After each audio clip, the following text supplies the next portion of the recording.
Hello मेरे प्यारे भाई बहनों। बहुत दिनों बाद हम क्लास को फिर से कंटिन्यू कर रहे हैं। किसी कारणवश टेक्निकल ज़्यादा बड़ी समस्या होने के कारण क्लास नहीं हो पा रही थी समय पर, लेकिन अब रेगुलर होगी आपकी, ठीक है। तो कि इसी के साथ में हम एक बहुत बेहतरीन टॉपिक स्टार्ट करेंगे जिसका नाम होगा कोडिंग डिकोडिंग। क्या नाम होगा जिसका? Coding decoding.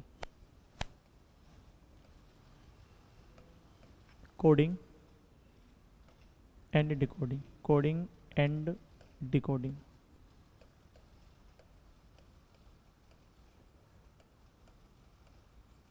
Coding and decoding, ठीक है। ये बहुत मोस्ट इम्पोर्टेंट चैप्टर है, ठीक है।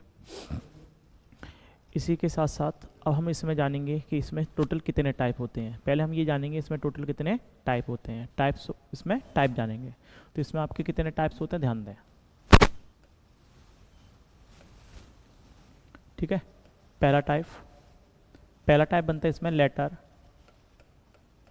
कौन सा बनता है इसमें? Letter coding. सबसे पहला कौन सा टाइप बनता है इसमें? Letter coding. इसके बाद दूसरा कौन सा बनता है?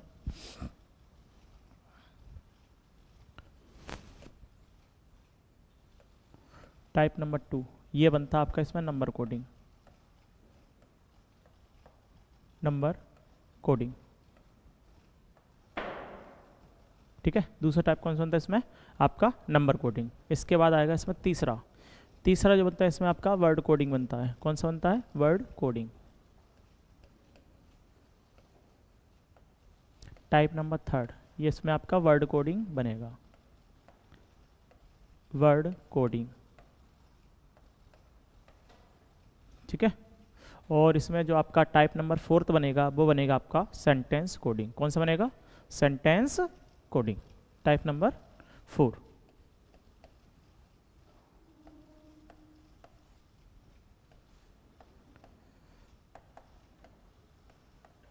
Sentence coding. Sentence coding. इसके बाद टाइप नंबर इसमें जो 5 बनता है आपका, टाइप नंबर 5, ये बनता है आपका कंडीशनल कोडिंग। कंडीशनल, कौन सा बनता है इसमें आपका? Conditional coding. कौन सा? Conditional coding.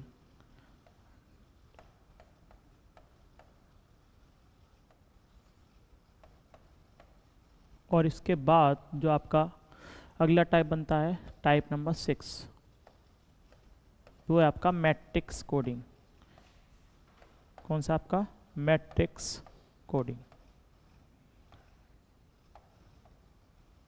तो आपके इसमें टोटल 6 टाइप बनते हैं, ठीक है। कोडिंग डिकोडिंग में आपके टोटल क्या टाइप बनते हैं? 6 टाइप बनते हैं। कितने टाइप? 6 बनते हैं आपके, ठीक है।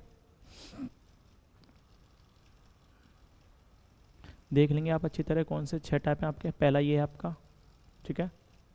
और दूसरा आपका ये है। और तीसरा टाइप आपका ये है।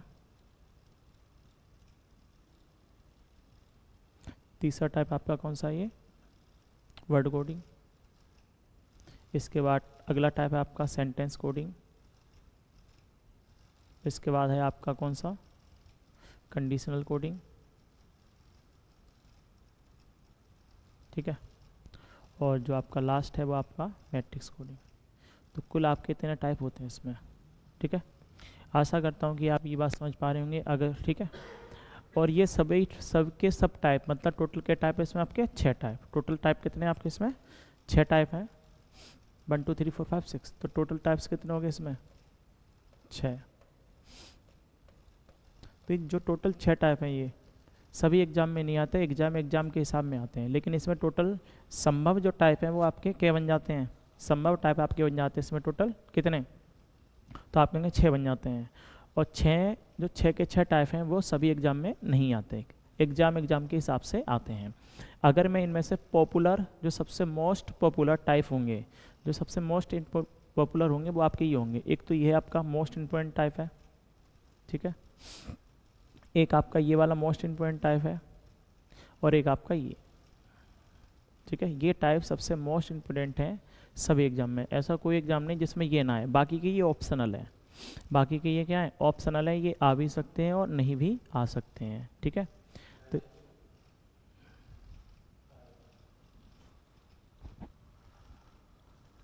रिकॉर्डेड है, ठीक है। तो आशा करता हूँ कि ये बात पूरी बात समझ पाएंगे कि टोटल 6 टाइप हैं बेशक इसमें, लेकिन 6 के 6 टाइप, 6 के 6 टाइप हर एग्ज़ाम में नहीं आते हैं। एग्ज़ाम का हिसाब है, एक जैसा एग्ज़ाम होगा उसी हिसाब से उसमें आते हैं, ठीक है।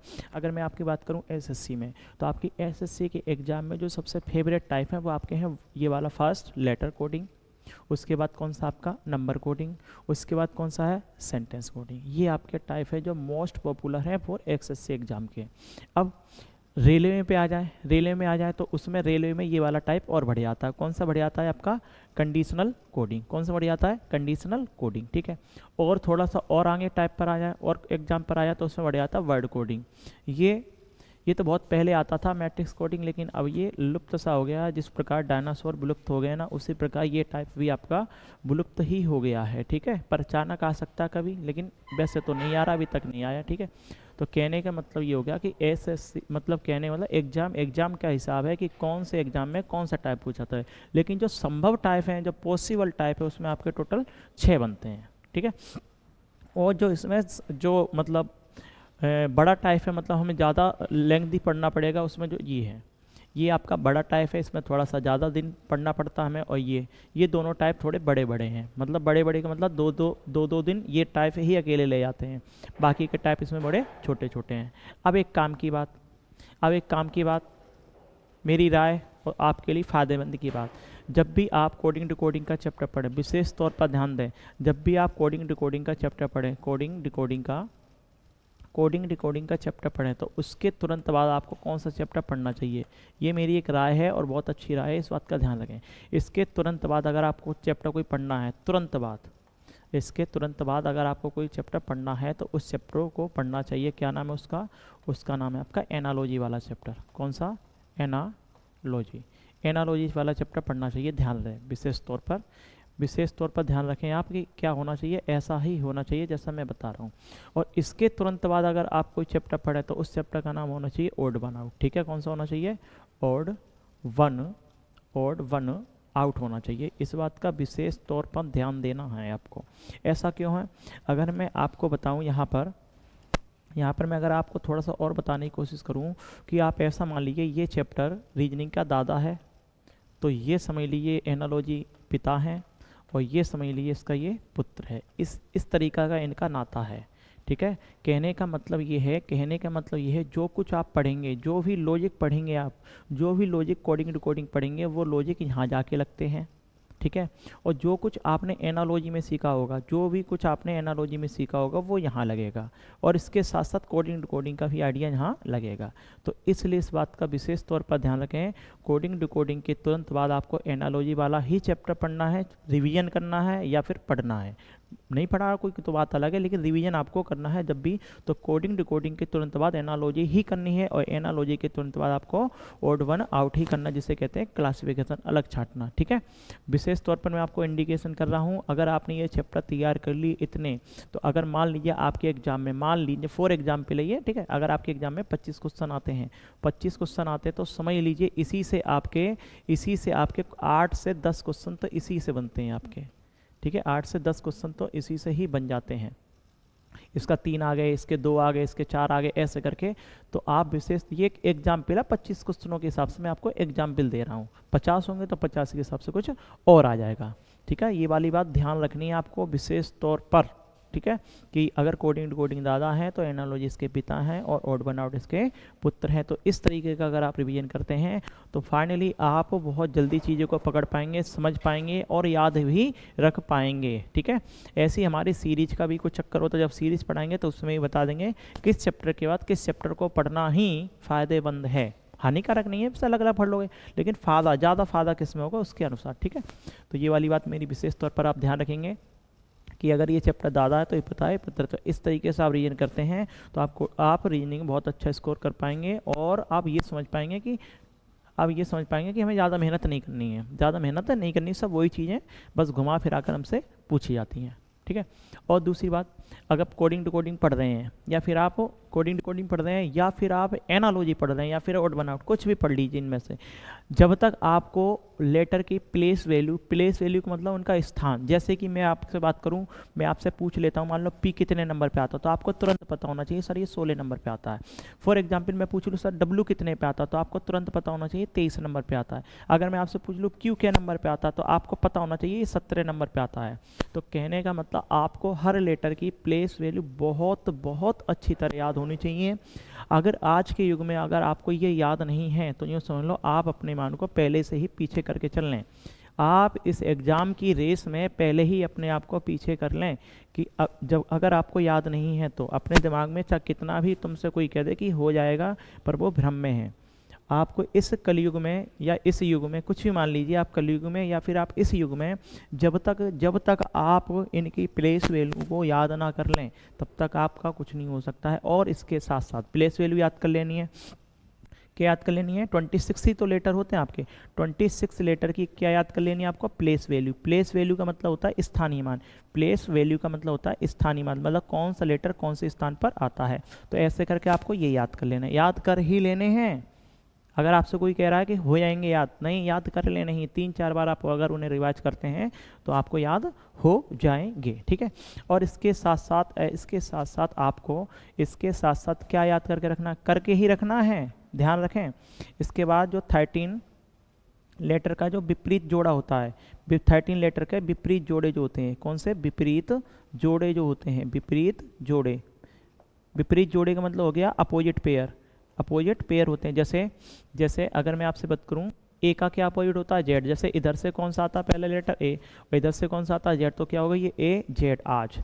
ऐसे इधर से सेकंड कौन सा है? वी, और इधर से सेकंड कौन सा है? वाई, तो वी वाई, ऐसे करके। तो आपको ये याद ही कर लेना है चाहे कुछ भी हो जाए। अगर आप ऐसा नहीं करते हैं तो समझ लो नुकसान के अलावा कुछ नहीं है।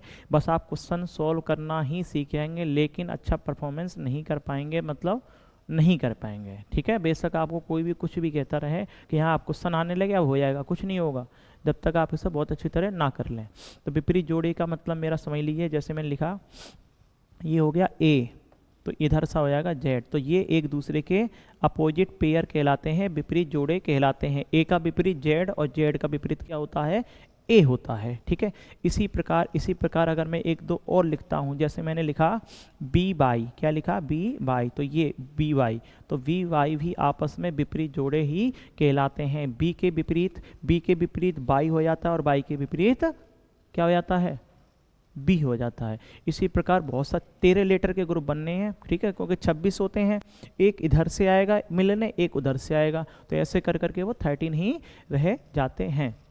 इसी प्रकार अगर मैं कहूँ एम का विपरीत क्या होगा, तो आप कहेंगे एम एन होगा, एम एन होगा। इसी प्रकार मैं आपसे कहूँ सी का क्या होगा, तो आप कहेंगे सी एक्स क्रैक्स होगा। ऐसे करके आप इन्हें याद रख सकते हैं। तो आशा करता हूँ कि ये वाली बात आप समझ पा रहे होंगे। अगर आप ऐसा नहीं करते हैं तो अपने आप को पहले से ही पीछे करके चल लें, क्योंकि होना फिर कुछ नहीं है। आप क्वेश्चन करने बैठेंगे, क्वेश्चन करेंगे, बहुत अच्छा लगेगा करने में, लेकिन जब आप एग्ज़ाम में जाएंगे तो आपको पता चलेगा कि आप क्वेश्चन ही कर पाए थे लेकिन बाकी का पोर्शन आपने छू भी नहीं पाया, क्योंकि आपको समय कम पड़ गया, और समय कम पड़ेगा ही। ये बात अब लिखित में ले सकते हैं कि आपको समय कम पड़ेगा ही अगर आप इतनी सी तैयारी पहले से ही कर नहीं चलते हैं। जैसे कि 26 लेटर की प्लेस वैल्यू आप याद नहीं कर सकते तो बंद कर दो, और मतलब जो काम कर रहे हो उसे बंद कर दो। आप विपरीत जोड़े याद नहीं कर पा रहे तो बंद कर दो। आप इतनी छोटी चीज़ याद नहीं कर पा रहे हो तो कुछ नहीं हो सकता, क्योंकि आप बस क्वेश्चन ही निकाल पाओगे, लेकिन जो परफॉर्मेंस होता है वो एक जीरो के बराबर होगा। आप किसी से भी, आपके अगल बगल भाई बहन जो भी हैं उन्होंने तैयारी की हो और नौकरी भी ले ली हो या तैयारी कर रहे हैं, उनसे एक बार राय ले सकते हैं। आपको खुद पता चल जाएगा कि आप इस भीड़ में कितना पीछे चल रहे हैं। अगर आप इतनी केवल आप ये 2 चीज़ याद नहीं कर सकते तो आप इस गेम ही कह सकते हैं, ठीक है। तो आप इस गेम से बाहर हैं, पूरी तरह अपने आप को मान लें। बेशक तुम्हें कोई कुछ भी कहे कि कोई दिक्कत नहीं है, पेपर में जाके ABCD लिख लेना, तो वो बस लिख लेगा। जितनी देर में वो पलट देखेगा इधर से उधर, उसमें उसकी समय चला जाएगा, ठीक है।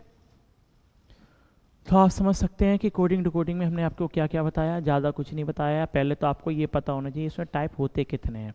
ऐसा नहीं है कि बस आप पढ़ने बैठे हैं, पहले आपको ये पता ही होना चाहिए कि कोडिंग डिकोडिंग में 6 टाइप होते हैं, उनके नाम पता होने चाहिए। नाम पता होने चाहिए, और इसे पढ़ने से पहले किस किस चीज़ की ज़रूरत है वो आपको पता होना चाहिए। सबसे ज़्यादा ज़रूरत मैंने आपको बता दी है। सब इस कोडिंग डिकोडिंग को पढ़ो, चाहे आप एनालॉजी को पढ़ो, चाहे ओड वन आउट को पढ़ो, इनकी तो रिक्वायरमेंट है, इनकी तो सख्त ज़रूरत है।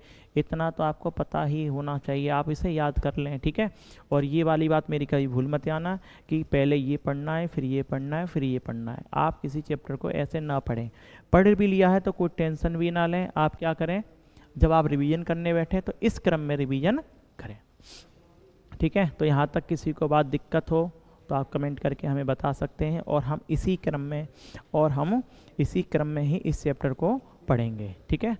तो हम स्टार्ट करेंगे अब अगला टाइप, ठीक है। लेकिन आज के लिए यहीं तक विदा चाहते हैं, और जब तक जो मैंने आपको होमवर्क दिया है ये होमवर्क आप कर लेंगे, जैसे कि 26 लेटर की प्लेस वैल्यू याद करनी है, और इसके बाद तेरे विपरीत जोड़े आपको याद करने ही हैं, ठीक है। आप इन्हें याद कर लें, इतना कर लेंगे तो आपको पढ़ने में बहुत अच्छा आएगा, और आपको समझ में बहुत चीज़ें आएंगी। आपको समझ में भी नहीं आ रहा होगा ना तो भी समझ में आएंगी चीज़ें, इसलिए मैं आपसे इतना फोकस कर रहा हूँ इन दोनों चीज़ पर, ठीक है।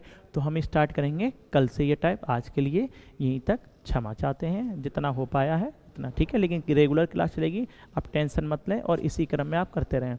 जिस चैप्टर की जो खास बात होगी वो मैं आपको पहले ही संकेत कर दूंगा, तो मैंने आपको सब कुछ खास बात बता चुका हूँ। इतने टाइप हैं और आपको इतनी इतनी चीज़ों की रिक्वायरमेंट है, तो आप इस रिक्वायरमेंट को पूरा कर लेंगे। और आज के लिए यहीं विदा चाहते हैं। धन्यवाद।